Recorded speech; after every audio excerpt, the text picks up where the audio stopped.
Don majong ojolo eriar doler.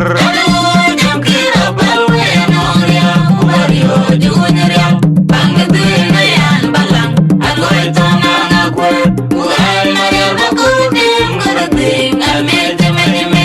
Ay don majong ojolo eriar doler.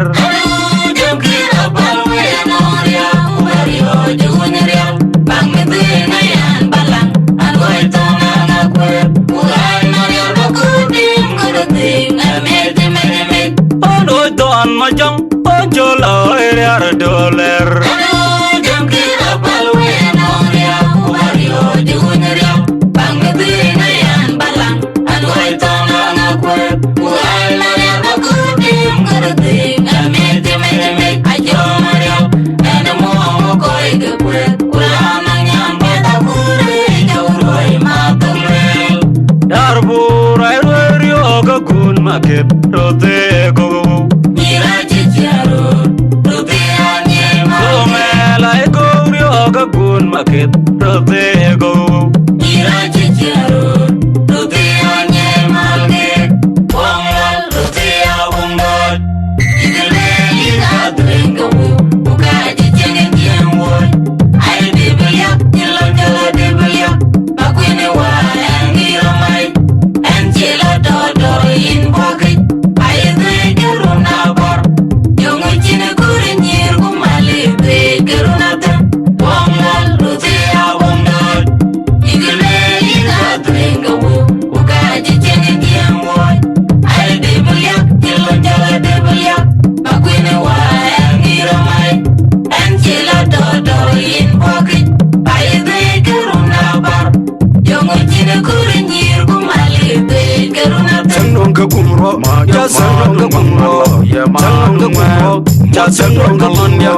Marjil do kama jabul, yama kama jabul, yama kama jabul, sanonga kumro, ja sanonga kumro, yama kama jabul. Marjil do kama jabul, marjil do kama jabul, yama kama jabul, yama dunga. Wangal ruti abungot.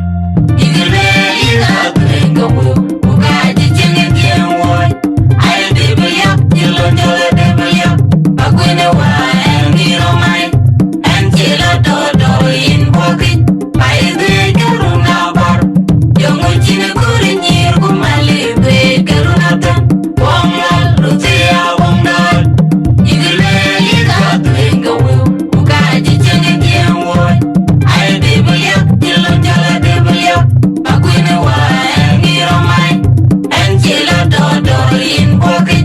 Ay de geruna bor. Yongo chine kuri nyir kumali de geruna tem. Don majong ojolo eriar doler. Jam kira balwe noria umario junyeria bangedina yan balang aloi tona ngakwe uai maria bakudim garating amete mete. Ay don majong ojolo eriar doler. Jam kira balwe noria umario junyeria bangedina yan balang aloi tona ngakwe uai maria bakudim garating amete mete. Odo don majong ojolo eriar doler.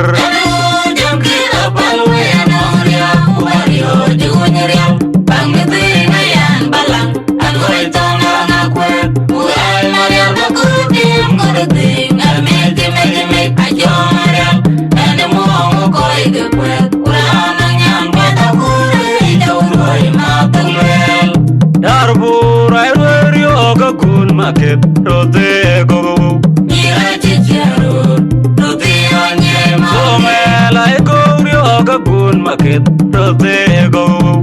Mira chicharo ruti anye malge wangal ruti abungot.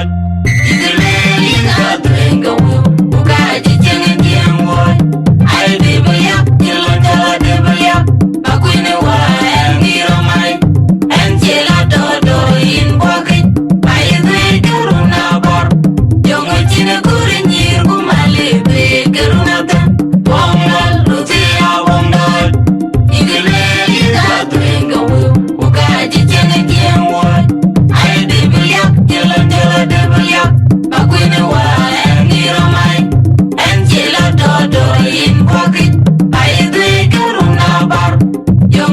kurinir kumali be garuna Sangong ka kumro, ja sangong ka kumro, sangong ka kumro, ja sangong ka lonya, marjek to kama ja bol, kama kama ja bol, kama kama ja lo, sangong ka kumro, ja sangong ka kumro, kama ja bol, marjek to kama ja bol, marjek to kama ja bol, kama kama ja lo, ma dunga. Wangal rotia wangal, igile ina bringa wo, ugaji chenge tienwoy. Ay debelia, ilonjolo debelia, bakwini wa engiro mai, engilo dodo in bokin, ay de garuna bar, yongo chine kuri nyir kumali be garuna ten, wangal rotia wangal, igile ina bringa